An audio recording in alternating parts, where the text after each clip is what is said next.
Y vamos a recibir a don Jaime Mosó, quien expondrá sobre acceso universal a la vivienda. Don Jaime tiene la palabra. Muchas gracias, presidente. En primer lugar, la primera reflexión que me nace como chileno es agradecerle a todos los constituyentes que están trabajando porque tengamos un país mejor, más justo, integrado y que seamos una nación ejemplo. Les agradezco personalmente como un chileno más. Segunda instancia, me voy a referir a algo que llevo yo trabajando hace más de 43 años. Yo soy ingeniero civil de la Universidad de Chile. He trabajado en la industria sanitaria y en la industria de la vivienda social desde muchísimos años. Soy miembro de la Cámara Chilena de la Construcción a través de mi pequeña empresa y soy director de la Cámara Chilena de la Construcción, liderando las materias de vivienda. No del ámbito inmobiliario, que son dos rubros distintos, del ámbito de la vivienda para familias con dificultades y vulnerabilidades. Hemos trabajado y he trabajado sobre eso y es algo que me apasiona. Hay temas que me preocupan al ver la discusión pública que tenemos. Es que yo creo que a la Constitución le estamos agregando más de lo que puede ser. Voy a leer un pequeño libro, una pequeña frase de un economista español que hace un análisis de la Constitución española respecto al tema de la vivienda. Él dice: el acceso a una vivienda digna es formalmente un derecho constitucional, pero en la práctica se ha convertido en una auténtica quimera en España para las clases populares y para los jóvenes. ¿A dónde voy con lo que digo? El hecho que esté consagrado un derecho en la Constitución no es necesariamente que al día siguiente vamos a poder resolver el problema.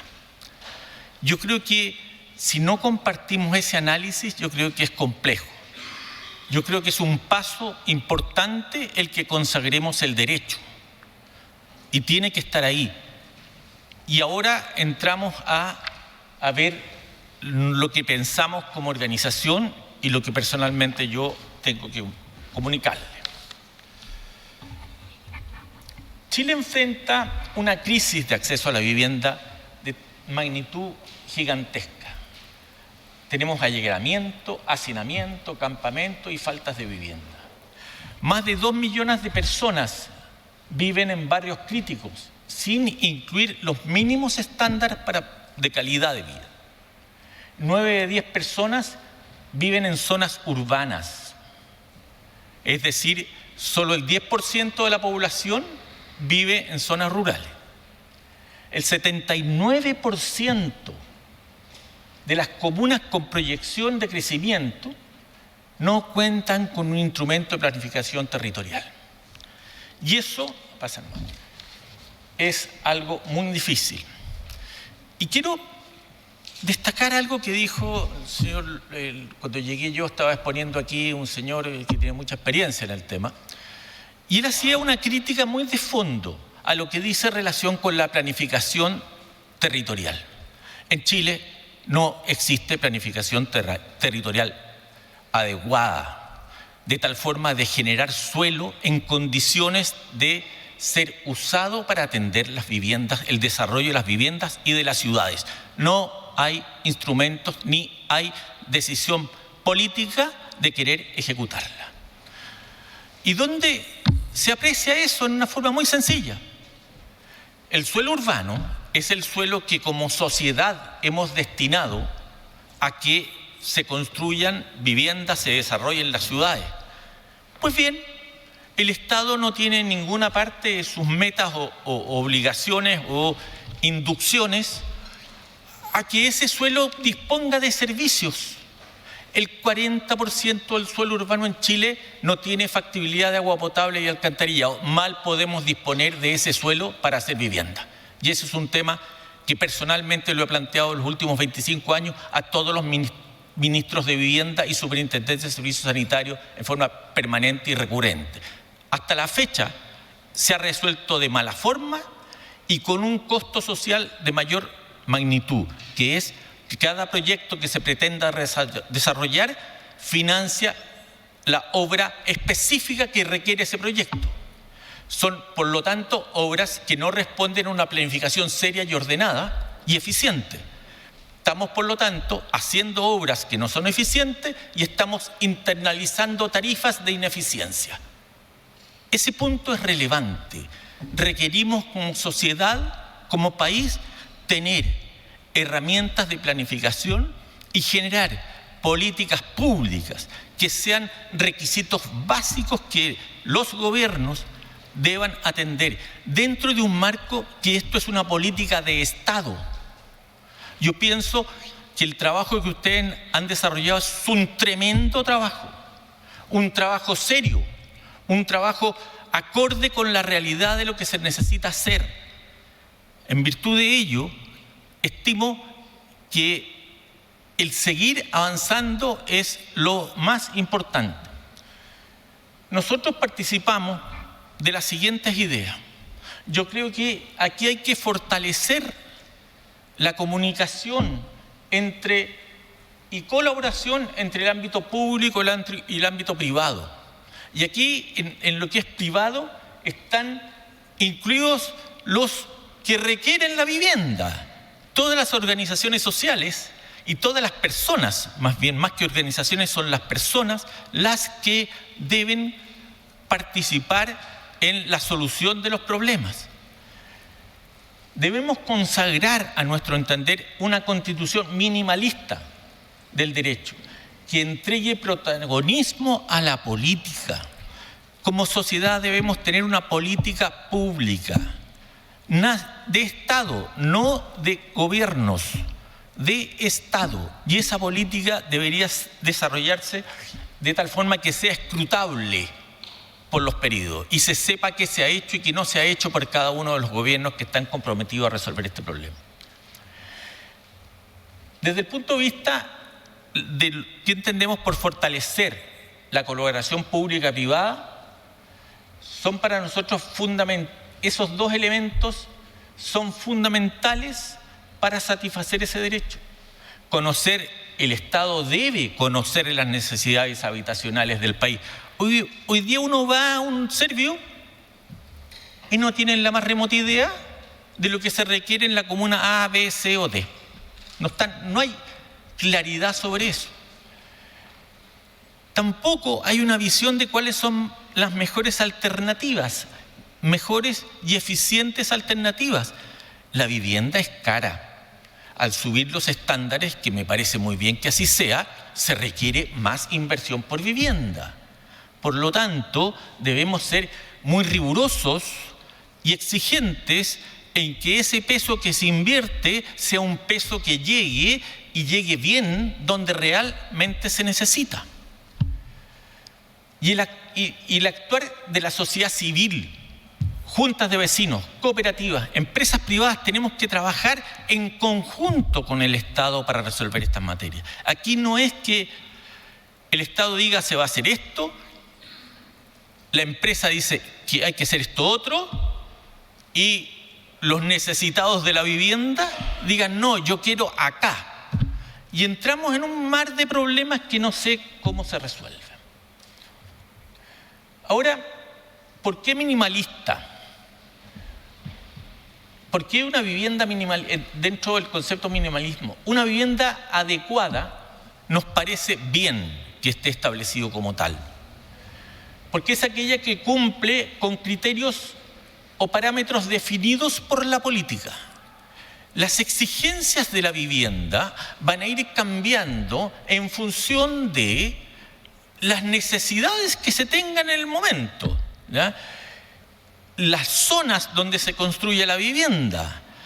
Hoy en día, y esto lo he vivido yo personalmente, veo que las familias que son atendidas por el DS-49 son de 2 personas, la madre y un hijo.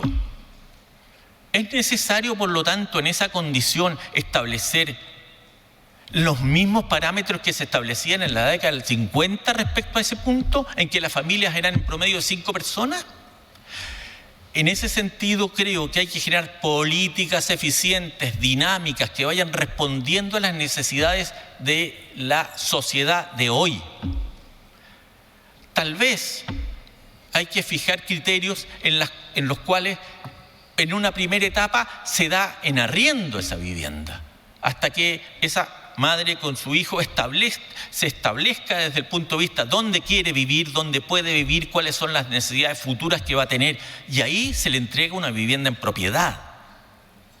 Entonces, creo que hay que hacer mucha dinámica de trabajo en eso. No debería la Constitución preocuparse de las condiciones exhaustivamente, del detalle, no es, a nuestro entender, la Constitución el elemento en el cual deben primar y considerarse esas materias. Para eso están las políticas públicas. Y tampoco nos parece a nosotros restringir las distintas modalidades para satisfacer el derecho. Aquí hay muchísimas alternativas a través de las cuales la persona puede cumplir con la necesidad de tener una vivienda. Y el objetivo final, como se dijo aquí también, es que al final de sus días la persona tenga donde morirse, ¿no es cierto? Pero eso no significa que no existan otras alternativas, porque si hay un buen sistema de arriendo o leasing, arriendo, bueno, esa persona puede seguir hasta el día que muera con un arriendo, en la medida que estemos garantizados que esa persona, arriendo a precio cero o arriendo a precio 1, a algo que le permita su ingreso. Pero la realidad de hoy día es que los niveles de ingreso con las pensiones no permiten que una persona que deja de trabajar por edad entre a pagar arriendos. Por lo tanto, esa persona debería ser que, cumplido los 65 de ese orden, la persona ya es propietaria. Yo creo que eso está en el ADN del chileno, la propiedad. Desde ese punto de vista hay que trabajar para eso.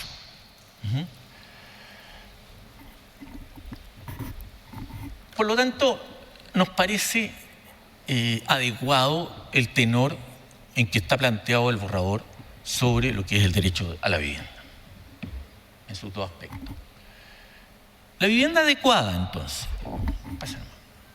El Estado, dice, promoverá a través de instituciones públicas y privadas acciones tendientes a satisfacer. Bueno, ese trabajo es fundamental, que es el Estado el que promoverá. Eso es una exigencia a la política futura.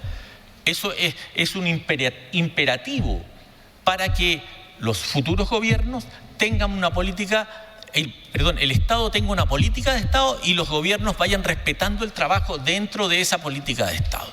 Y eso va a ayudar. Y va a acciones tendientes a la satisfacción progresiva de ese derecho. Progresiva de ese derecho. Por el hecho que esté en la Constitución de España, ya hace muchos años, un país muchísimo más rico que el nuestro, un país con un nivel de ingresos muy superior al nuestro. El sueldo mínimo en Madrid son 1.300 euros. Y resulta que están viviendo lo mismo que nosotros. Y tienen en la Constitución hace 30 años que la vivienda es un derecho. Por lo tanto, el hecho que esté en la Constitución es una declaración de principio. Y una declaración de principio que motiva o incide, exige al Estado tener una política acorde con ello. Después, el tema de la vivienda propia. Yo creo que es fundamental cumplir con esa necesidad. Eso es algo que está, como dije yo, a nuestro entender, en el ADN del chileno.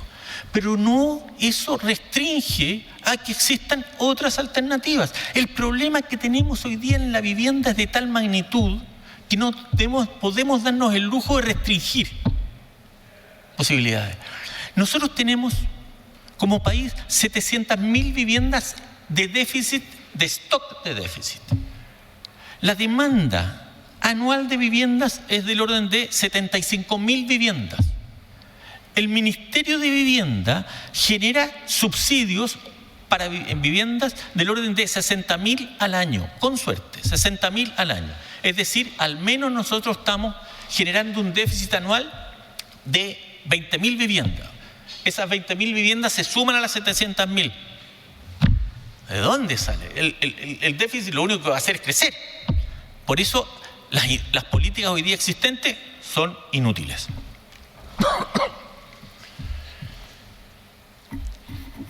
Y aquí entramos en una materia que es tan importante y que es previa, a mi entender, a la vivienda, a la casa. El Estado adoptará medidas orientadas a generar un acceso equitativo a servicios básicos, bienes y espacios públicos, una movilidad segura, sustentable, conectividad y seguridad vial. Es decir, esto es planificación, es decir, ¿dónde vamos a hacer las viviendas? ¿Cuántas veces pasa que nos encontramos en que hay ciudades que se inundan porque se sale el río? Bueno, habrán sido muy antiguos cuando se planificó y no se conocían las condiciones, pero resulta que no se planifica adecuadamente el desarrollo, no se exige que la integridad de proyectos independientes unos de otros respondan a la eficiencia del trabajo conjunto que es la ciudad. La ciudad une proyectos independientes unos de otros. Y si no hay una visión de que ese trabajo, esas obras, esa planificación sea consistente y coherente, podamos resolver bien esto. Bueno, me dicen que me queda muy poquito tiempo, por lo mismo yo creo que estamos de acuerdo en que el Estado tiene un tremendo papel, una tremenda obligación. Aquí las mencionamos, esta presentación va a quedar aquí, de tal suerte que podamos trabajar en todos los ámbitos que nos dice. Nosotros, y en resumen, nos parece bien lo que hay, pero insistimos en que hay que profundizar, que estas exigencias que queden establecidas o estas consideraciones que queden establecidas en la Constitución deben ser las gatilladoras de la exigencia de políticas de Estado eficientes que cumplan, y que el Estado tiene un rol fundamental en la planificación y crecimiento, y que los privados somos los que podemos seguir entregando oportunamente las viviendas en la medida que el Estado se involucre y participe y se integre a trabajar. Necesitamos tener trabajo conjunto, personalmente yo lo he llevado adelante con muchísimas personas en los diferentes comités populares, en los comités de vivienda a lo largo de muchas regiones del país, y no podemos seguir trabajando respecto de proyectos independientes unos de otros. Hay que promover la acción del privado dentro de un contexto que tenga la planificación de la ciudad eficiente por parte del Estado, y el Estado inducir para que esas exigencias que están en los planos de planificación se materialicen en forma oportuna y disponer. No es posible seguir creciendo respecto de las cuales sin agua potable en el territorio. Muchas gracias, presidente.